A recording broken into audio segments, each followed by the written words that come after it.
Hello and welcome back to another episode of Be a Quirky Writer. Now, what I've got planned for you today is something a little bit more special because this will be, I believe, the final episode within the Paris Review Reviewed series. Now, the series itself ran for long enough, and for me, long enough is like, I don't know, 9 episodes, not even 10. But again, it served its purpose. I talked about things that I liked, so it's time to move on. But for today, what I will propose is Octavio Paz. Now, Octavio Paz is a brilliant writer. He deserved Nobel Literature Prize, and he wrote this book called El Labirinto de la Soledad. I believe that the translated title is The Labyrinth of Solitude, and it's about the Mexican cultural identity. It's very good. If you do not know it, go check it out, you might like it. So here is the consideration that I have for you today.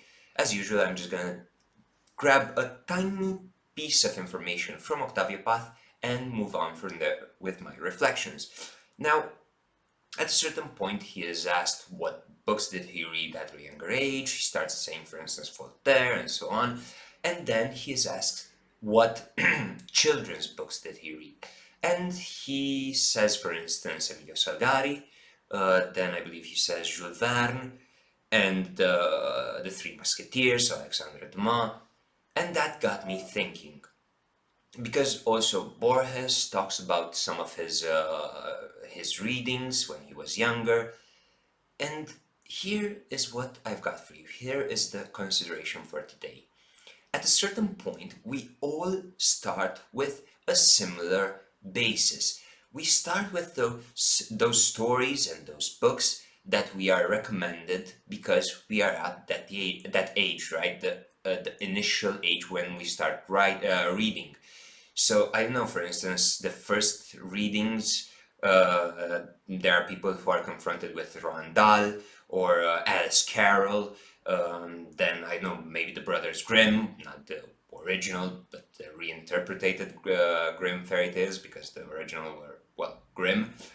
For instance, some of you might have read in their younger age Mark Twain, Huckleberry Finn, for instance, or even Daniel Defoe, because Robinson Crusoe is one of the evergreens of literature, and especially of literature for children. And this, in my opinion, constitutes a very important point because we start reading things that are very similar. We start with a similar basis, a similar approach to literature, and then we move on from there. We each develop different tastes. We start choosing our books not based on things that are recommended or passed down to us, or things that, I don't know, teachers tell us to read, but we start making our own personal choices based on our own personal tastes. But the beginnings, the initial readings, if you want, are similar.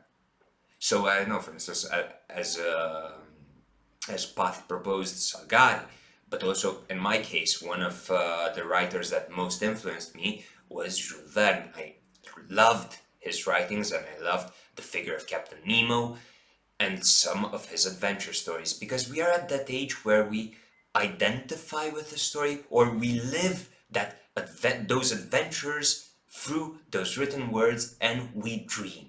As children, we dream.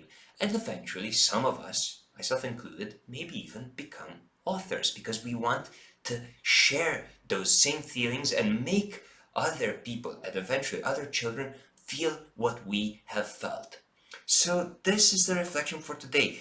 We start with a common thread and then that eventually leads to countless other realities. It's the beauty of literature, a common basis that just leads to infinity. And that is the final reflection for this series of videos, which I do hope you liked, I hope you enjoy. Please leave a comment if you share this view of a common point in our lives, in our childhood, that then leads to endless possibilities. Until next time, hopefully with a different series, with a new beginning, with something else, don't forget to breathe, don't forget to smile. Have a nice one.